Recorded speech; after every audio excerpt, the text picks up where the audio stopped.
me about, how do you enjoy coming to Canastota and the atmosphere with the fans and stuff? What's the weekend like for you? Well, first of all, I talked a lot about the fighters, the camaraderie of coming together and meeting with the fighters, the managers, the promoters, and the cut men, and, But, more importantly than that, I was saying that, we have fans that's here that comes out on a daily basis. When you wake up, when you go to sleep, you got fans that's here wanting autographs and talking boxing lingo and stuff. And that's what makes us and what make us able to come back. So I want to, give credit, give grace to God, man, for having you guys here in our attendance, because without you, we wouldn't have what we have today. But what stands out in your mind most about your career? Well, I've had a lot of success in my boxing career. It was short-lived, pretty much, but at the same time, I had a lot of trial and error in my life, that'll be in my book. You'll have to read something that I didn't talk about. Yes. What's the name of your book? It's going to be called the Genesis and the Revelation of Pinklon Thomas. When's that coming out? And it's going to be out in a couple of months. Oh, great. Yeah, so I'm looking forward to getting that out, and you'll hear some real good stories. You probably heard some good stuff up there. Yeah. But you're going to really, you ain't going to be able to comprehend, some of the things that was done and I did in the process of being champion and on my way and before. So, but anyway, for the most part, the question was, my career went well, and I'm happy about everything. Okay, what about the moment of winning the title? I mean, what is that like for you? I mean, it's the ultimate triumph, the heavyweight champion of the world. How did that feel? How did you feel that night? It was like it was the greatest thing that ever happened to me. It was a great accomplishment. It was one of the first things I've ever set my mind to and did and finished. I mean, I didn't complete high school, and matter of fact, I think it was November 14th, 2005, I went on and got my diploma on the computer, on the internet. Okay. But I never finished anything that I started, and that was the greatest goal that I could have achieved, was to win the heavyweight championship of the world. And since then, becoming a champion, my theory is once a champion, always a champion. Once a night is enough. Meaning that if you champion one thing, you can champion something else. And if you can't champion something else, before you give up, you give out. And it's like I compare it to boxing as being champion, and then you fight from 1 through 10, and then you become the number one contender. Then you have the number one contender that fights the champion of the world. He might fight once, he might fight twice, and he gave it his all. I mean, he gave it his all, but it just wasn't good enough to win the champion. That's enough. Right. You trained with Angelo Dundee.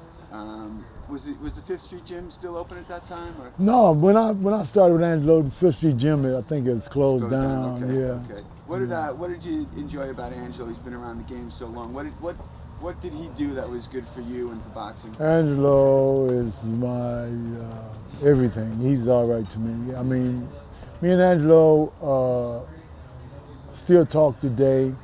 He talks me up. He, some of the things he say about me, call me champ, you're the greatest.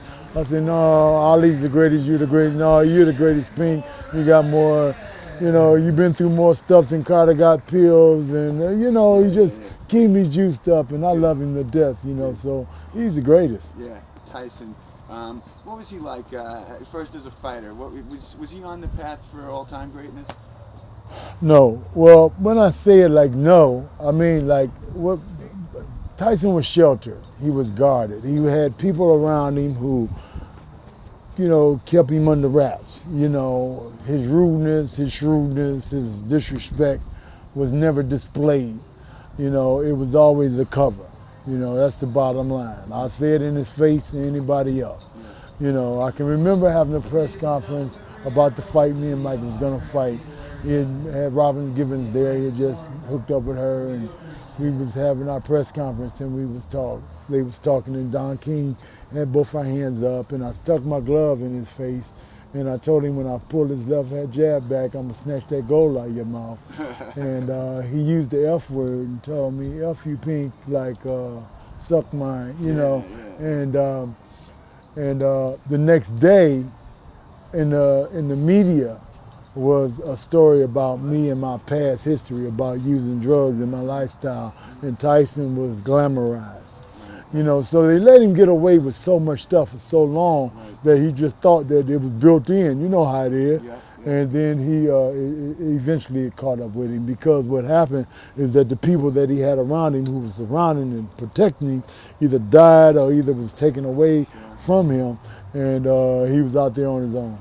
Okay, last question. I wanted to say one thing about Mike, though. You know, I have no remorse, no bitterness towards Mike, no kind of way. I dig Mike. Mike just got caught up in the rhythm, and I guess, didn't use his head in an appropriate manner. Right, and in the ring, I mean, he got the job done in the ring too. In the ring, he was immaculate, but at the same time, they took what I thought was the greatest thing that was good for him was Kevin Rooney. Yeah. Kevin Rooney was the guy who gave him the slip, bob, weave, to catch the good defense, along with the offense with his timing. Right. And when he lost that and they put him with other trainers, they messed him up, they messed his head up. Right, okay. Last thing too, I'm not sure if you cross paths with this guy, but another icon from that era, you might have fought him in the amateurs. Did you ever fight Tio Stevenson, the Cuban? No, Tio Stevenson was a little bit, I guess, before my time, and I didn't have the opportunity to fight him. I fought a guy from the IBO. I was the first IBO heavyweight champion. Okay. And this guy fought Tio Stevenson. Oh, who did you fight? Who was that? This guy name was Craig Payne. Okay. He represented the United States, and he fought Tio Stevenson. He fought Mike Tyson. He had a win over Mike and Stevenson. Okay. So what do you think of Stevenson? Had you heard anything about him? I mean, were you Filio? Yeah. Oh, when I was coming up and I watched them, I used to watch him crush guys. Yeah. I mean, crush guys. Hit guys with right hands and just take them out. Yeah. So it was, he had his ear. Yeah. How do you think I'm glad I wasn't around when he was doing this thing. How do you think he would have done as a pro? How do you think he would have done if you ever got the term pro, Stevenson? Well, they had talked about him and Ali fighting at one time, him being an amateur, Ali being a pro, but it never came about. Right. I think that, he would have been like Too Tall Jones, I think after 3 or 4 rounds, he would have got clocked. If he didn't hit you and nail you, with that long, big right hand, I think that his gas tank would crumble, and then he would he would fumble and crumble. Right. Okay. Great. Thank you, Pink. I appreciate it.